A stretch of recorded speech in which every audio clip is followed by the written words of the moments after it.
we're delighted to welcome Grenville Hancox to Morley. Grenville Hancox to Morley is a professor of music and well-being. Grenville has practiced, performed and advocated engagement in singing and health for over 30 years. And many of you will know Grenville as a marvellously musical motivator, living out in really practical ways the impact of music as a force for good within society. It's a real pleasure to have you here, Grenville, and we look forward to everything you're going to tell us.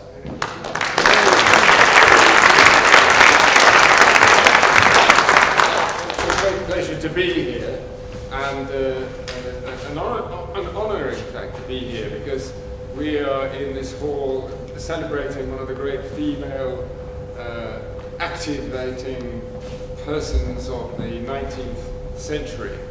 And it's so appropriate that we should actually, as Andrew says, be following on from the roots that were laid here in terms of actually engagement with learning. We'll come on to that in a moment, but well, first of all, actually, there's some gaps in this auditorium. I want you to move. First of all, I just want you to move.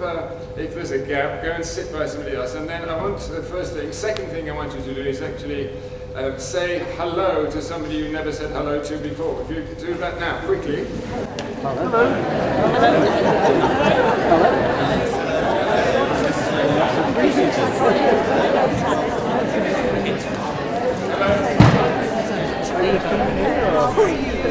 I used to be at something new. Oh, right.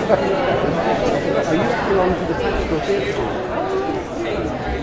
So we used to perform and do shows. By the fact that we've actually said hello to each other, and we are tapping into an evolutionary process which is about us being social beings. We are actually a social animal, and we need each other. And I could have gone on to actually suggest to you that instead of just actually saying hello, you actually preened each other. So we'll come back to that in a moment. Well, that's involved, but anyway. That's funny. Feel safe in yourself. All right, okay. So the second point is actually you've reacted in a way to that suggestion that you preen each other by laughing. Yeah? So our laughter is another important element that we're going to refer to a little while later in this talk, in this presentation. So if I shout 82, it's because that's the number of the person coming through the door right now. So the next one will be 82. So if I shout 82, that's why. You'll understand. And if somebody else comes in, it'll be 83. You got the idea? Fine, okay, fine. Excellent, okay. So, I, yippee, I, yippee, I, bonny, bonny, bon, my bonny, bonny, bonny, bon, my bonny. Got it? Good. I, yippee, I, yippee, I, bonny, bonny, bon, my bonny, bonny, bonny, bon, my bonny. Fantastic. Let's do it again. And go. Right. How have you remembered that? It's quite extraordinary. I've given you a message which is pitch-based and actually language-based because we're using some syllabic structure. Yippee, we're using a form that's actually repetitive. And we're actually using a sort of sequence of engagement in notes that actually seems to be quite logical. 83! Mary! That's a Mary in a minute, wasn't it? So, yippee, it's a repetition. Bonny, bonny, bon, my bonny, bonny, bonny, bon, my bonny. Okay, so like a sort of phrase that is answered by another phrase, but they're both repeated. Right, good. I want you to sing it this time by altering in some way, your physical posture. If your legs are crossed and uncrossed, okay, just move your seat, your body rather, on your seat, so you just actually feel. And just now I want you to say, ah! Ah! Okay, now go, ah! Ah! Even more, go, ah! Fantastic. Okay, this time I want you to say, yippee, it doesn't matter if you take your arm out and sing. Go, go.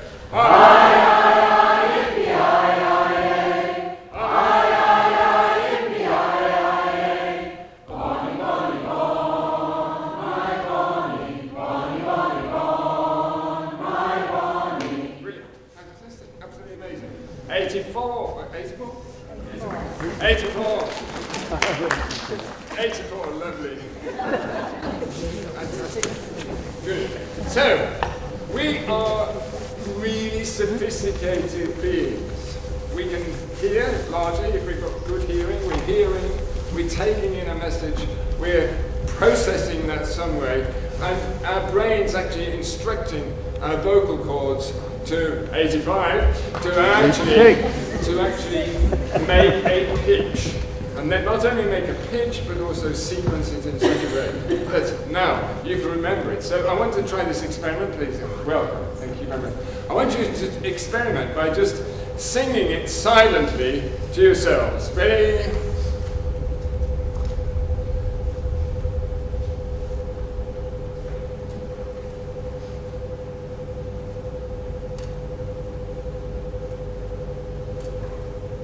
Very good. That's the John Page version. Extraordinary. We can actually sing silently. We can hear inside our head. We can hear inside our brain. So which was quite clear, wasn't it? That pitch, that repetition, and use of 86. The use of those pitches. So what's happening? Here we go. Let's go first. Okay. So this is Homo sapiens, that's what we are. We are very sophisticated developmental animals with a brain that we take for granted in its complexity and its ability to do what we expect it to do regularly. Next. So what was happening to our brain when we were singing? Let's have a look at the next slide. Here's an image of brains that are not necessarily working particularly well. C and D are those two. If you can see, A and B are two examples of healthy brains that are a healthy person, and a singer is B. So the structures, the little fonds and the connecting ideas, strands are there. C and D are examples of somebody who's had a stroke and has lost some of the brain capacity. Letter C. Letter D is following there being musical intervention. So the part of the brain that's not working is still not working, but the part of the brain that is working better after musical intervention than it was before. Now, that's an extreme example then of what's happening to our brain when we're singing. We're actually flooding the brain with blood. We're actually finding it very difficult to think of anything else when we're singing than singing. Yeah? If you think about it, the starting point for a lot of the research that I've been involved in over the last 20 odd years started with a student at Canterbury Christ Church University called Rachel. She was a flautist, and she had to leave her job as a pharmacist because she had an obsessive compulsive disorder. And so she obsessed about the prescriptions that she was writing for people, so she wouldn't let go of that. So she'd go and visit the people to say, have I written this 25 times for a day, or 4 times, 25 times a day, or whatever. That sort of obsession. And she said to me that the only time that she was released from this obsession was when she was singing with Sittingbourne Orpheus Choir on a Tuesday evening. When she was playing her flute, she can actually still think about something else. A lot of the time she could actually not, but at times she'd be doing her scales and she could actually sort of be thinking of something else, and I can testify to that myself. I can sometimes listen to the Archers and play the clarinet at the same time. just to move the story on a little bit in that way. So, this idea then of the brain being completely activated by singing is really important. The next one, yeah. So how we got here then? Well, of course, it's an evolutionary process that we've gone through. In our ancestors, from the Australopithecus afarensis right through to Homo sapiens, where we are now, before us, the Neanderthal, actually have gone from quadruped to biped slowly. So our forebears were quadrupeds moving around on all fours, coming up to much more like what we have as our ancestors in terms of the apes, and then through to the Neanderthal, which looks very similar to us, and now Homo sapiens, where we are. So all the time, this evolution has been going on. Singing or sound making has been a fundamental part, the thing that's actually joined us, all these people. All these men and women have been joined by the fact that they've been making sound from 300, 400,000 years ago. So, two kinds of people we're talking about, Homo sapiens and Neanderthals. And I'm concentrating on, or stopping about Neanderthals, because Neanderthals and Homo sapiens actually seem to be hardwired to sing. Hardwired to make sound in some way that we now consider to be singing of some sort. So I wonder if this is the case. So we go on. Thanks, so, our ancestors, our quadrupeds, not far in advance of that march of man that I just showed now, were looking like this, or rather, also sounding like this. Groups of mothers and their young gather together to form troops of up to 800 monkeys. Gelada's hands are usually busy plucking grass instead of grooming, so to keep in touch, Geladas have become the chattiest of all monkeys. The gossipy banter can sound to scientists like sentences with words or even names for each other. Most agree it's often used to defuse tension. And in Geladas, there's a lot to be tense about.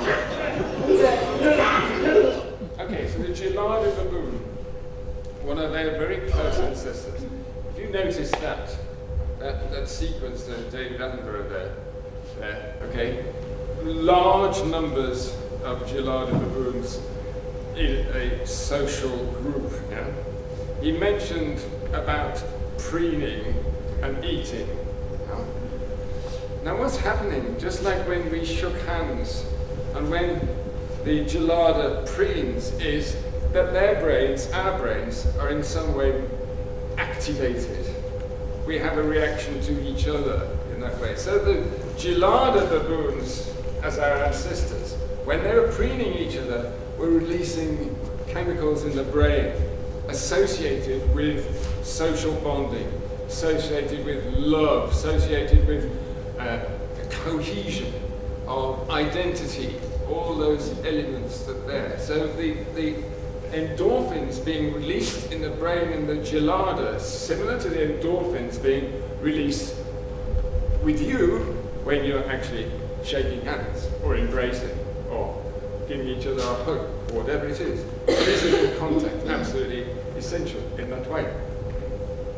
So the problem is, as you saw, that those large groups of Geladas run out of time in trying to get round to preen each other, preen each other.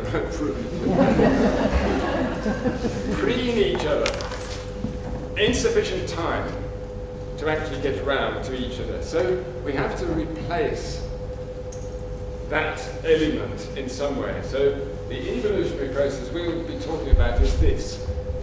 this idea of replacing the preening that allows us to express emotions, to actually develop the brain engagement, this has to be replaced with some other activity because we become time short in this way. That's the next one. Now, we go back or go forward to the idea of the evolution from the gelada baboon to Neanderthal man. It's inconceivable, don't you think, that such extraordinary images that we are used to now seeing from, in fact, from different hemispheres of the world. The bottom left example is from an Australian Aboriginal painting. The one bottom right is from what we know now as France, Europe. And the famous one at the top is also from France. Of actually Neanderthal man or similar woman developing conceptually in such a way that actually identity is important. This is me. Right? This is representation of me. One. And secondly, that actually they're aware of the environment and society around them. It happens to be made up of animals or creatures or mythological ideas. So the brain developing at a huge rate here. So the conceptual ideas of being able to refer to something other than themselves, refer to themselves in terms of the hand there, the handprint there, and then also developing the brain in such a way that imagination can take off as well. So myths and legends start to be created in this way. So it's inconceivable that level of sophistication could actually not be mirrored by the use of sound in some way. It just would not happen, would it? You can't imagine people actually sort of sitting around reflecting on the bison or the alligator or whatever creatures around and actually not being engaged in sound making in some way. So we go to the next slide. We have some potentially an example of what sounds might have been like with Neanderthal. Now, here's the problem. It's always the problem with music, isn't it? Always the problem in terms of sound, that we have to wait for many, many, many hundreds of years before we can record it in any way other than notate it. It's very difficult to record until we've got the machinery. So 100 years ago here, in fact, we're right on the cutting edge of being able to record sound in some way. And yet, Neolithic man, Neanderthal man, could actually record images on walls. So this research by David Ludman and people like that might suggest that exploration of caves, of the sorts of areas that would actually also have cave paintings on their walls, were absolutely ideal for sound making. So we hear this. This is a recreation. This is not, this isn't real. Okay, this is a recreation.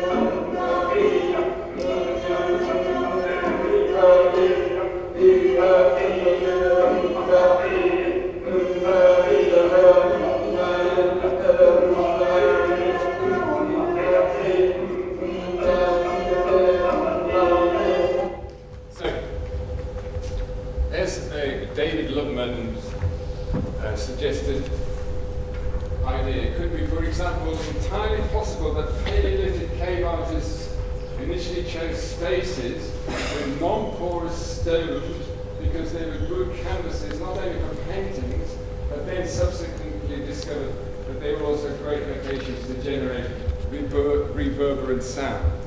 So, let me just recap.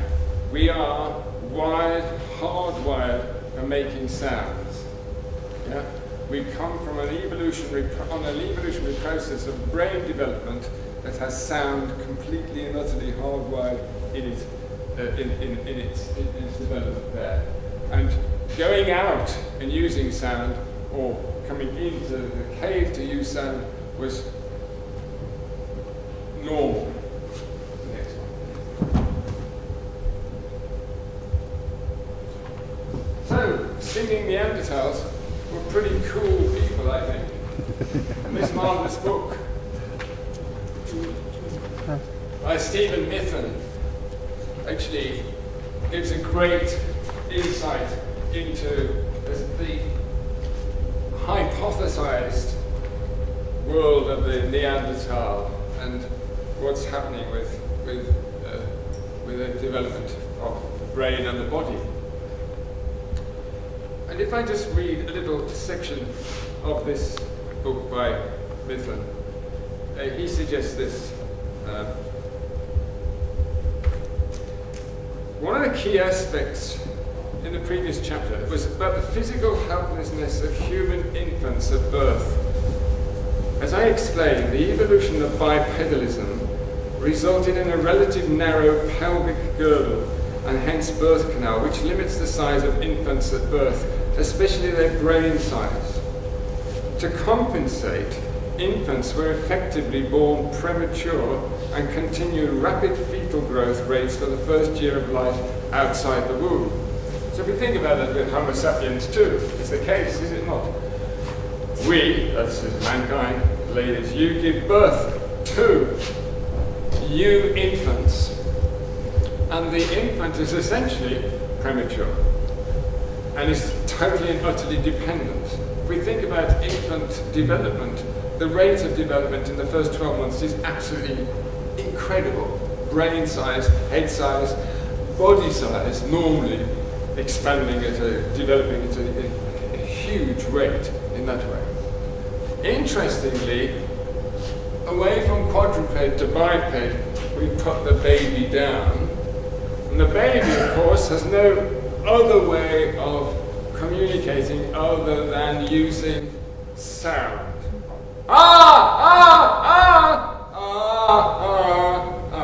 Intoning, using sound, very limited use of sound to be able to express every desire, every element of life at that moment. I'm in trouble, I need help, I'm hungry, I'm uncomfortable, I'm in pain, or through non-language based sound making. Yep. And what's our response? Our response is actually to go to sound. So we put the baby down and separate from the body, as opposed to the jarred baboon who's still actually having the baby strapped or on its back or whatever. We're actually putting the baby down and we respond to sound in that way. Okay, first thing. Second thing is that actually we respond to the sound by picking up the infant and then singing, making a sound in some way as a response to, if it's distress, actually starting to imitate the womb, maybe, internally womb, making sounds that have actually been familiar across the womb before the birth, or actually newly composed things that we now know as lullabies in that way. So this idea then of the baby, the infant, being absolutely dependent upon sound is within us all in that way, within us all. So, we've come along this journey, and by this time in our journey, we've got music is ingrained in our cultural, social development. Music as in terms of sound manipulation. Yeah. Because I'm talking cross-culturally, cross-globally, not talking about Western music in that way. The evolutionary process requires separation of premature human infant from another. Sound, the only means of communication from one to another. And development, therefore, of emotional language before conceptual language, before language as such. So we can say, ah. Let's all try it now, go. Ah. Okay, there you are. You see, you're well practiced in I. Isn't that a lovely baby? Ah. Oh, what a beautiful dog. Ah. Like that. And then we add another element to that. In fact, to make you sort of we use breath and laughter as a part of the reaction to another human being in that way. This man is an extraordinary researcher, Robin Dunbar. He's an evolutionary biologist who works at Oxford. And his work is absolutely staggering on the development of the human in all sorts of ways. But he's made some extraordinary discoveries and hypotheses about the importance of singing and dancing in terms of our development. And he develops this idea I just talked a little earlier on about the gelada baboon, running out of time. That the larger number of members of a group there are, then we run out of time. We have to replace the preening idea with something else. First thing. Second thing is that he developed what's now known as the Dunbar Number, 150. 150, he suggests, Robin Dunbar suggests, is the maximum number of people you can have in a meaningful group so that you can just about be in touch. So his suggestion that people with Facebook accounts of 972 that can't really know each other terribly well in that way. And what's interesting, he makes the point about 150 is in the Doomsday Survey after the Norman Conquest, the Doomsday Survey, the villages in the majority of English villages were about 150 in total. There were some exceptions in Kent, and I think Fordwich was one of them, Roger, in that way. That were actually smaller than that, but 150 seems to be a very interesting number. So Robin Dunbar, I recommend him to you, and here's what he says about his research. Through there, and again, we pick that up as the size of those connected areas, again, correlates with the number of friends you have and how good you are at mentalizing. So what this does now is essentially allow us to see both how you get this relationship between brain size and group size in effect, but more importantly, allows us to figure out what the mentalizing levels of different species of hominins are, at least. These are data from different species of monkeys and apes. It's plotting total amount of time, the percentage of daytime devoted to social activity against average group size for that species. And in general, there's a nice linear relationship. The bigger the group, the more time you have to spend socializing, although it kind of tails off. This is really under pressure from time budgets, because at the end of the day, all the rest of that time has to be devoted to feeding and foraging. Right. Okay. So the point about that. Are you all right? Oh, nothing's just that. See, Joseph, by the way, thank you very much, Joseph, for sorting out the technical. Right. So Robin's making this point then, that we foraging and feeding, preening, we're running out of time. Something's got to replace that. And his hypothesis is, and I think it's a really convincing one, is that we replace that preening with making sound, with starting to sing, and to dance, and to laugh. So we use laughter, dancing, and singing cross-culturally. So this is globally Africa into Europe in the development of mankind as we know it is actually bursting out in these three important areas. Actually, laughter, dancing, and singing, which makes us human. Capacity. So if these successive populations and these species of our ancestors up to us are having to find this amount of time, it's pushing them way above what time budgets they actually have. And what we think happened was we successively introduced these 3 steps to fill that gap. And we now think they came in at these particular points here. Laughter with the appearance of early Homo, allowing that jump up that you see very dramatically here through the heavy lines here up to Homo ergaster. Singing and dancing essentially with the appearance of archaic humans, and finally the rituals, the religion, but very late. Okay, and did we you just get that? suggest that simply because The very latest thing that... religion in that sense that you have rituals requires language, and we think language is extremely late. Exactly. Probably not before. So religion and ritual has to come after we've developed singing, dancing and laughter. Because it's language development, it's language dependent. Yeah? So we're anticipating the development of language by the use of singing.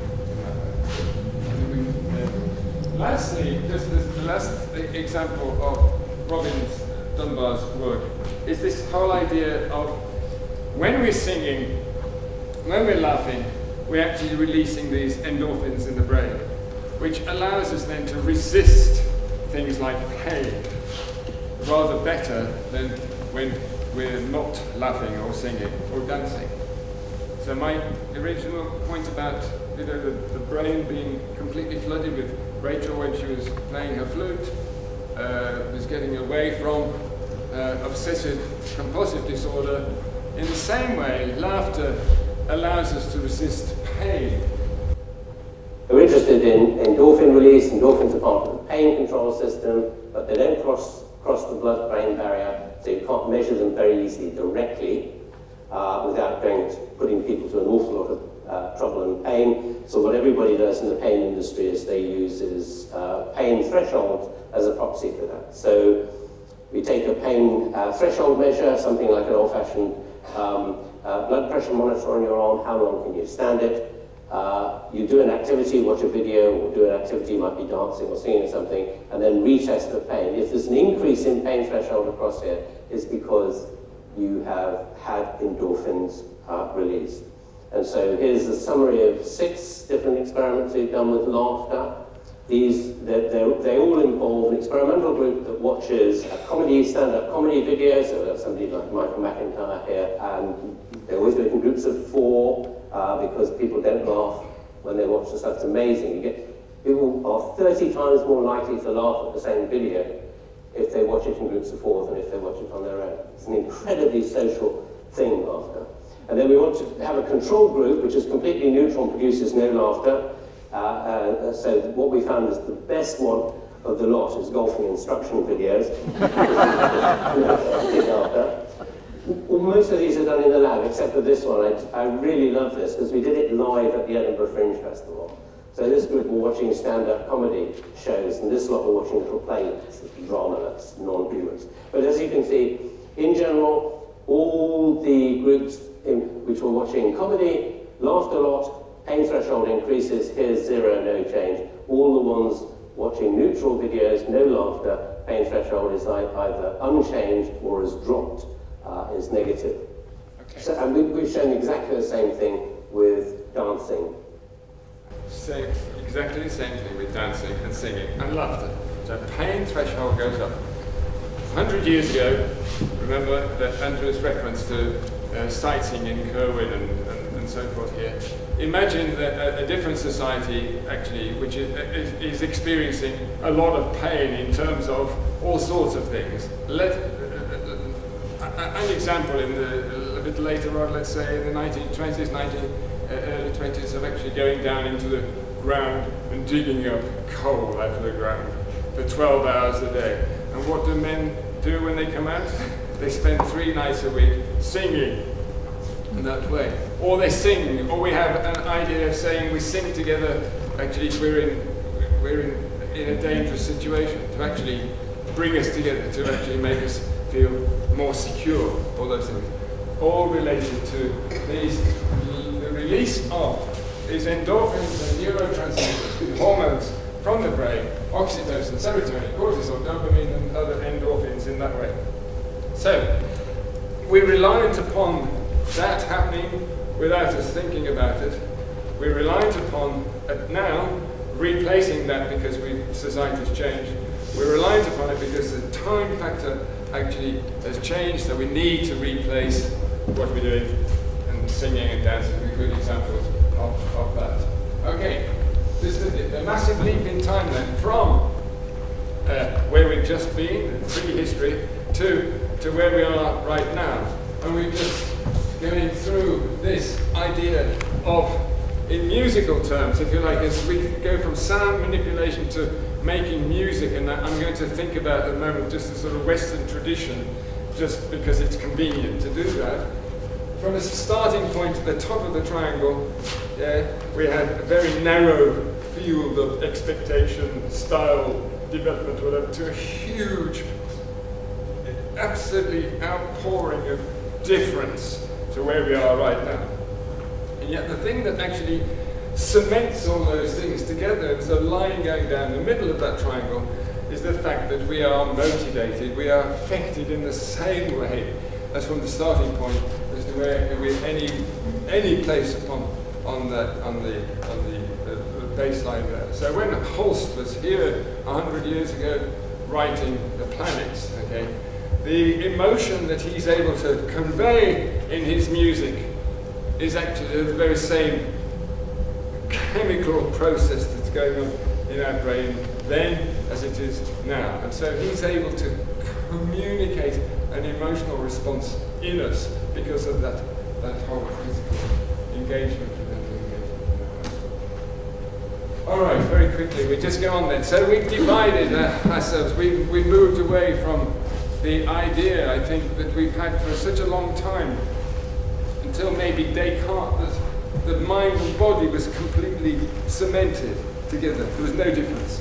It's a holistic view. And you know, if we look at a Greek example of great Greek philosophers like Pythagoras, who's absolutely captivated by the whole notion of sound and the relationship between sound, man, and the universe in that way. So musica mundana, the music of the spheres, the whole aspect of actually going outside ourselves and finding another world in that way, but also being absolutely captivated by the physical nature of sound and developing, for instance, the harmonic series, or noting how a harmonic series develops. And that Plato is relating the Pythagorean developments in sound to the whole idea of this connection between mind and body. And will not our musician, pursuing the same trail in his gymnastics, if he please, get to have no need of medicine, save when indispensable? So we can have a better quality of life, bringing together mind and body through the medium of something like music, through sound making, than we do now.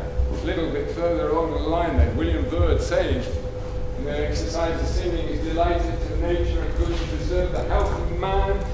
It's the best means to procure perfect pronunciation. There is not any music or instruments whatsoever comparable in that which is made by the voice, and said singing is so good a thing, I wish all men would learn to sing, which is, I think, one of the prefaces of Bird's Psalms and Sonnets, wasn't it? I think. So, a holistic view of the mind and body together. Here's a holistic view of mind and body, because we're going to jump a little bit further now and say, why music then, when we have mind and body sometimes not working like we would like it to in terms of the plan. Pimlico Skylarks, we're going to ask you to sing. Pimlico Skylarks is one of the founding groups of the organisation which we're actually launching officially today, called Sing to Beat Parkinson's, which I owe to my dear friend and colleague Roger Clayton here, who actually came up with this title, Sing to Beat Parkinson's. So thank you very much for that, Roger. Nicola, my colleague Nicola Weidenbach is now facilitating Pimlico Skylarks, and would you like to? We actually have Pimlico Skylarks and Camberwell Skylarks. So there are 2 groups in it. Fantastic. We're not a choir, so I'm going to do an exercise with my guys, and I will, if you feel like it, get you to join in as well, but you don't. We're just going to start with A, B, C, D, E, F, G, H, I, J, K, L, M, N, O, P, Q, R, S, T, U, V, W, X, Y, Z. Here we go. A, B, C, D, E, F, G, H, I, J, K, L, M, N, O, P, Q, R, S, T, U, V, W, X, Y, Z. Good. Can you make it the most exciting thing you've ever done? Can you do that for me? Here we go. Ready, go. A, B, C, D, E, F, G, H, I, J, K, L, M, N, O, P, Q, R, S, T, U, V, W, X, Y, Z. Good.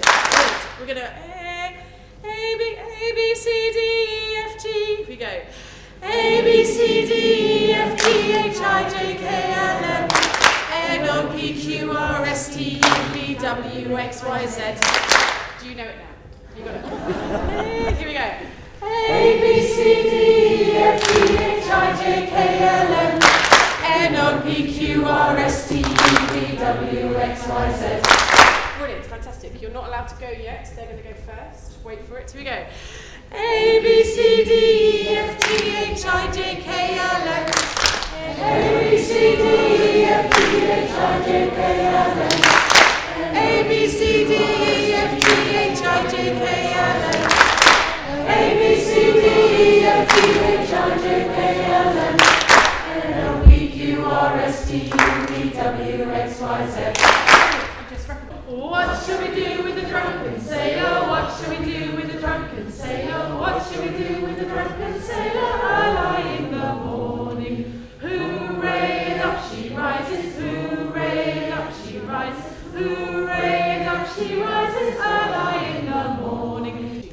So here we go. Right, let's put that all together. Here we go.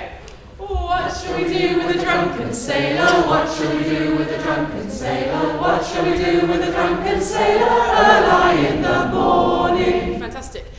Great. This side, I just want you to sing hooray, hooray, hooray, early in the morning. Put him in the scuppers with a hose pipe on. Here we go. 1, 2. Put him in the scuppers with a hose pipe on him. Put him in the scuppers with a hose pipe on him. Put him in the scuppers with a hose pipe on him. Early in the morning. Hooray, up she rises. Hooray, up she rises. Hooray, up she rises. Early in the morning. This time we're going to put a beat in with us. I'm going to do a verse that we rehearse in a lovely community centre. King's, we actually are allowed to rehearse in King's College Chapel in the hospital. Oh. So this is a verse we're not allowed to do, which is put him in bed with the captain's daughter. I don't do this one because the clergy walk through occasionally. So we're going to do this one. Here we go, ready? We're going to get off beat going. Here we go. 1, 2, 3, 4. Put him in bed with the captain's daughter. Put him in the bed with the captain's daughter. Put him in the bed with the captain's daughter. Early in the morning. Hooray! Hooray, up she rises, hooray, up she rises, early in the morning. That's what you do with a drunken sailor. That's what you do with a drunken sailor. That's what you do with a drunken sailor, early in the morning. Hooray, up she rises, hooray, up she rises, hooray, up she rises, early in the morning. Great, thank you very much.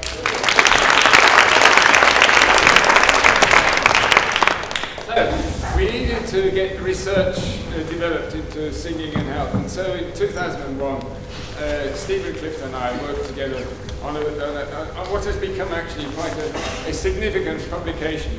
We didn't realise it was going to be so significant when we wrote it, but it was about the perceived benefits of singing on health. And it was using an elected group of people who elected to be part of it because they were part of a choral group that I was directing. And so we repeated this exercise twice, and we found through qualitative research, that there were very similar responses coming out. And we were able to identify these areas on the right-hand side. Before that, though, I forgot to mention Mr. Kellogg of Cornflakes fame, who actually said this extraordinarily beautiful thing in 1932. I've been particularly impressed with the value of singing. It's not only a diversion and wholesome mental occupation, and on this account health promoting, but it is also excellent lung gymnastics and promotes not alone breathing, but the circulation as well. It especially aids circulation through the liver, stomach, and other digestive organs, and so promotes digestion. We should have that on every cornflakes. Every morning you should be reading that. Well, we hadn't read that at that time, but we came up with these 6 areas. The benefits for well-being and relaxation, benefits for breathing and posture, very similar. Social benefits, spiritual benefits, emotional benefits, benefits for the heart and immune system. All those things were captured in our qualitative analysis of the work. And so we set up a research centre based in Folkestone, funded by the marvellous Roger de Haan, now Sir Roger de Haan, and having written a pretty convincing, I think, business plan, he funded the research because his father had died from a form of dementia, and his father was wedded to music right until the end of his life. And so we set up this research centre to look at the particular use of singing with other areas of things. So what's come out of this is work that my colleagues have been involved in. Trish was coming today, but Matthew Shipton's here, been working on various areas of the use of singing as an intervention with people with singing mental health. We did the first randomized trial control ever of singing and the impacts of singing on mental health. Singing and COPD, singing dementia, singing and Parkinson's in that way. And those are all available online in this way. And then we repeated the first piece of research we did, we repeated on a very large scale in England, Germany, and Australia. And so we had now something like 1,300 participants, and using the same measures, the same qualitative analysis, the first results of that first initial research were actually compounded, and we found these particular things in the same way that we're coming out.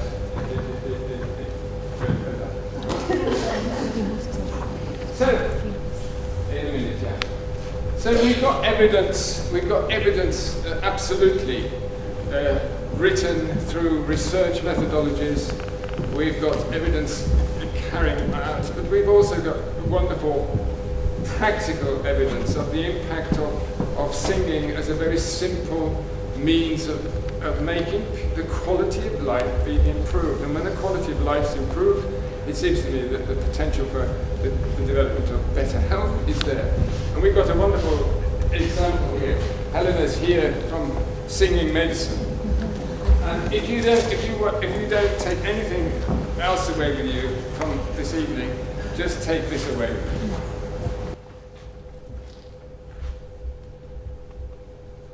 On Friday morning, Thomas woke up. It's sunny again. I have read my Bible with my dad today. It's sunny again. Antonio, it's sunny again. Antonio, it's sunny. We're at Birmingham Children's Hospital today for our weekly Singing Medicine visit. It's sunny again. Singing Medicine is a singing project for children in hospital with life-limiting conditions. It aims to bring all those wider, wonderful benefits of singing to children in hospital. How do you feel when you're singing, Dad? How do I feel when I'm singing? It makes me feel happy and gets me excited. How do you feel when you're singing? Very happy. Very happy. One little special song,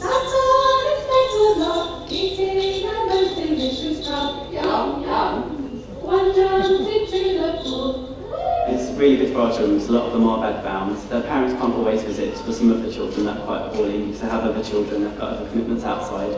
So getting the singing teachers to come in and see their children is a really positive thing. And you can see their faces light up when they do come around and sing songs. Can you blink your eyes? Should we try that? Can you blink? Just like me. Can you blink? Just like me. I think that it's the joy and the spirit of singing and people feeling lifted, and for a moment perhaps they can enter into that place of real pure enjoyment and sing. Yeah, well, just take that. Oh, you say, oh, absolutely, quite extraordinary. The impact of singing with really children who are really very poorly. We've got great examples, we can read that out and we've got time for this. But another example is actually music and the brain, working with Alzheimer's. Yeah. We've got the examples. We've got Parkinson's groups that we've set up. With Roger and I set up Skylarks.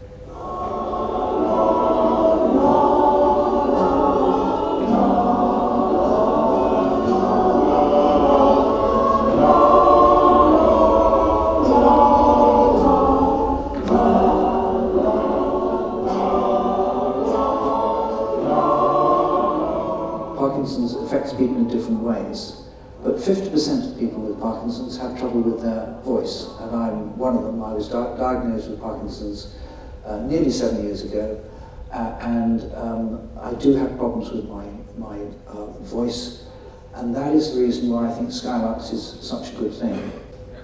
What's your name? What's your name? Little man. What's your name?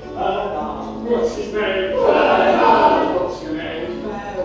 What's his name? Harry. What's your name? What's your name? Notice the thing that's actually combining all these examples together is laughter. It's actually social engagement. All the things that we've been talking about in terms of the gelada, baboon, etc. So we're just taking that forward. We're taking it forward to now to Australia, and I'll be in Australia next week, working with this colleague, Yoon. We've been researching the impact of singing on the voice. How? With Parkinson's, how the voice is helped, benefited by regular singing. And so next week we'll be at Alderborough in Nicola with about 45 potential group leaders for more groups of singing to beat Parkinson's. Here's a very quick example of the impact of singing. Okay. So, Malcolm, lovely afternoon. How are you? Just great. And we just had a good singing. What did you enjoy about singing just now? It takes your mind off your normal health problems, and it brings you really out into the open and forget your problems. And when you go, it's like breath of fresh air. Oh, amazing! How amazing is that? And you've been coming to Skylarks for what, about 2 years now? Yeah, for about 2 years. And do you notice a difference between your voice now and when you came first of all? Well, I don't notice, but other people say my voice has got a lot stronger now than whatever before. 4 different groups: cantabe cantata, Alici chorus, Monday music. Monday music is this weekly spiritual, physical, mental workout through singing. Yeah? This week 82 people came on a Monday between 11 o'clock and 12 o'clock just to actually feel better. Some people are really very well, some people not so well, and so on. So, as an example. And Sing to Beat Parkinson's now registered worldwide as an organisation to do what it says, to try to make people's lives better, to improve the quality of life. So, our links and partnerships are developing. We've got them here at Morley, with the University of Kent, with obviously the Research Centre in Tokyo, Snake Maltings at Alderborough Music, with our patrons Matthew Rose, Mark Padmore, and now Christine McVie of Fleetwood Mac, helping us actually make the point that singing is the best thing. Other things are already on prescription. We've got smoking on cessation on prescription. We've got obesity on prescription. the Daily Mirror, for instance, suggests that overweight Brits are to be given free gym lessons for next one. And for Parkinson's, we have Lee Silverman vocal technique, which is an amazing impact upon speech development. And the National Health prescribes it, but it's very expensive because it's 1-to-1. It's 4 times a week for a month. Is that right, Roger? 4 sessions. Yeah, so quite expensive. Qualitative evidence suggests us that singing can have not the same necessarily, but as effective way of encouraging development of the voice and increasing the voice. And that's what we'll try to release that suggestion next week in Australia. So, my conclusion is, the way forward is, 1, music is a powerful but underused tool, not only for people with dementia, but for us all. That was last week's report. Secondly, we need to lobby. We've got to go out and tell, whoever it is, GPs, commissioners, friends, relations, politicians, that we need singing. We need to create a Facebook petition from tonight, so we get 10,000 signatures for Get Singing. We need to tweet. Tom's just learning to tweet, thanks Tom. And we need to ask, and why not singing on prescription? Thank you very much.